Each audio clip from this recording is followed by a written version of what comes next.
It's another beautiful day in Ireland, and you join me, and I'm on the Wild Atlantic Way. I'm at a place called Dunquin, which is absolutely beautiful. And today I decided that I really wanted to show it off in its beauty, so my drone has a feature where it can circle around me and I can record and not worry about it. So here I am, setting it up. Does it track onto me? Here we go. Alright, looks like it has me. Off we go. You're getting a bit close there. Should you be doing that? Maybe I'll push you back a bit further. Get out there. Let's see how you look. Seems to be working fine. Okay, does seem to be moving a bit, but should be alright. Time to let it do its thing.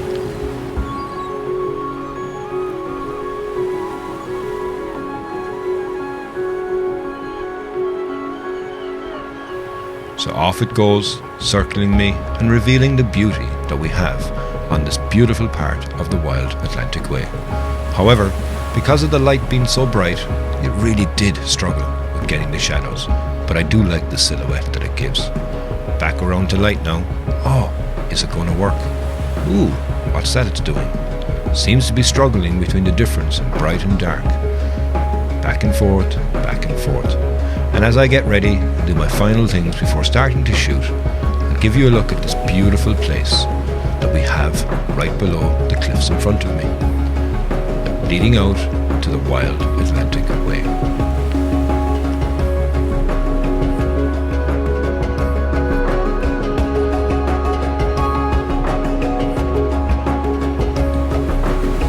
Still going, backwards and forwards, but I'm almost ready.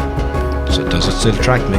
Yes. Let's give this recording to the drone a go. Time for lights, camera, one last check, and it's action. Welcome back to the channel, welcome back to the vlog. Today you join me, I'm on the Wild Atlantic Way again, and I'm in Kerry. I'm on the Dingle Peninsula, my favourite place to go take photographs in Ireland. And as you can see behind me here, we're at sunset.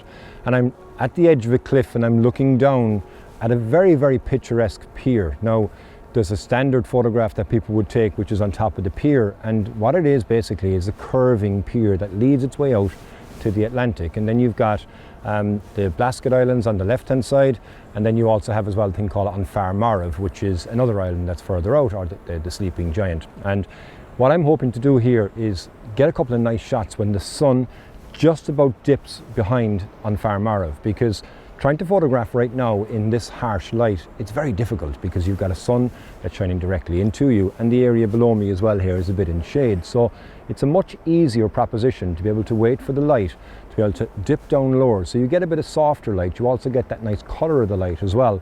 But I think it's going to give me some nice photographs. The area that I normally go to is full, so I'm not even going to bother going to try and get that photo. I have that photo actually from before, so I'll show you actually that image in a moment, the photograph I've taken before, in a very oversaturated light as well at the time. But you know, I'm back here today because I'm really looking forward to seeing what type of photographs I can get. It's a beautiful spot. The conditions are perfect. There's not a wind, not a breath of wind in the air, but the only problem is that we've got a lot of high cloud. Now, that typically can be very, very good from a landscape photography point of view, because at sunset, that's what catches the light.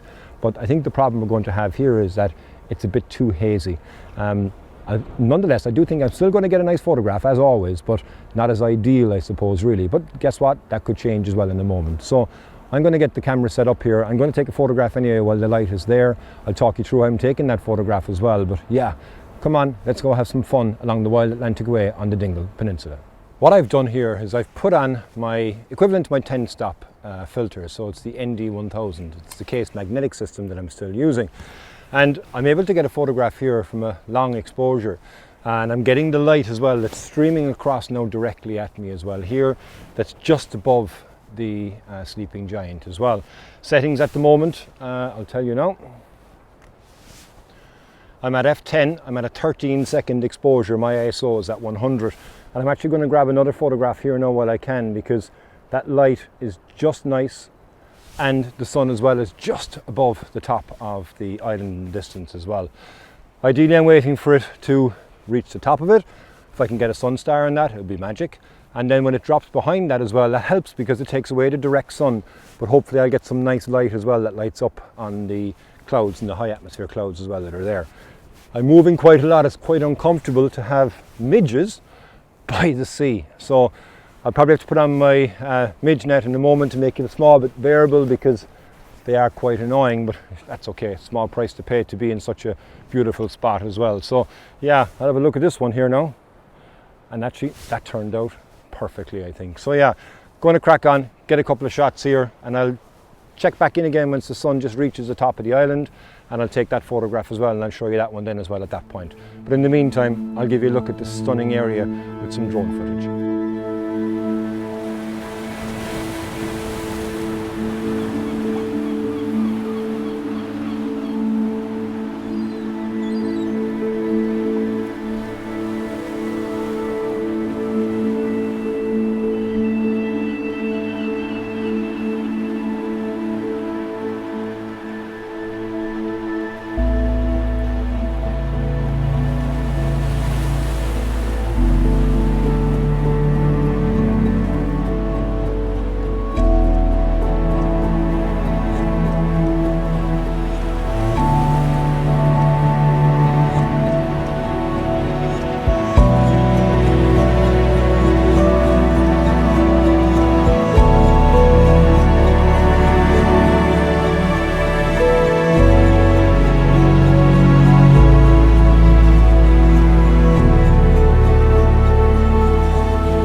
So, as you saw there, the sun has just dipped now behind the sleeping giant, but there is a bank of cloud that's on the horizon, so it's after swallowing up the brightness, I suppose, in regards to the sun.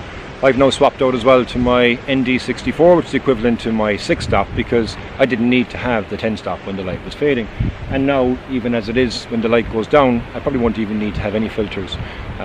Might just keep it on just to be on the safe side, but I probably won't even need to have that.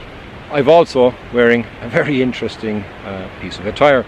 It's something that I swear by normally when I'm by lakes and stuff like that, but I never thought I'd get it when I'm right on the coast here, but absolutely I need it. Midges were horrible. They're getting into my beard, getting into my ears, everything, so it's quite annoying, I suppose, really, and distracting as well in regards to taking the photos. But nonetheless, as you can see, it's a stunning area to be in. It's still quite popular actually over, so I'm glad that I decided to come over to where I did, because at least I get a small bit of peace and quiet, and I do get a slightly different composition as well, I think, in regards to here. I actually saw this composition for the first time from a friend of mine, Bernard Garrity, and it was a great shot, and now I'm in exactly the same spot, probably in the same tripod holes I suppose he would have created as well, similar to what I would have done when I went to the Dolomites that time with Bernard as well, but he's a good guy, so that's okay. As I said, the sun has gone down behind the horizon now, so all I'm waiting for is you can start to see a bit of light now that's starting to catch the sky above, so I'm going to concentrate on that, and yeah, I'll show you then as the light is gone what type of images that I'll get, and I'll check back in again in a moment.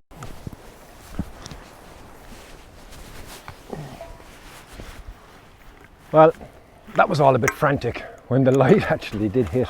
So generally what I do at the end of a good shoot is take my flask, have a cup of tea and relax and enjoy the actual view, because I have my photographs now. Even though there's still a nice bit of light there in the sky, I'll still continue to take some shots. But yeah, I'm going to pour myself a well-earned cuppa, sit back, relax and take in the views. So I'm going to end this episode here. Thank you very much as always for joining the channel. If it's your first time, please hit that subscribe button, leave me a like, leave me a comment, and until the next time, from the beautiful Wild Atlantic Way, Slán go fóill.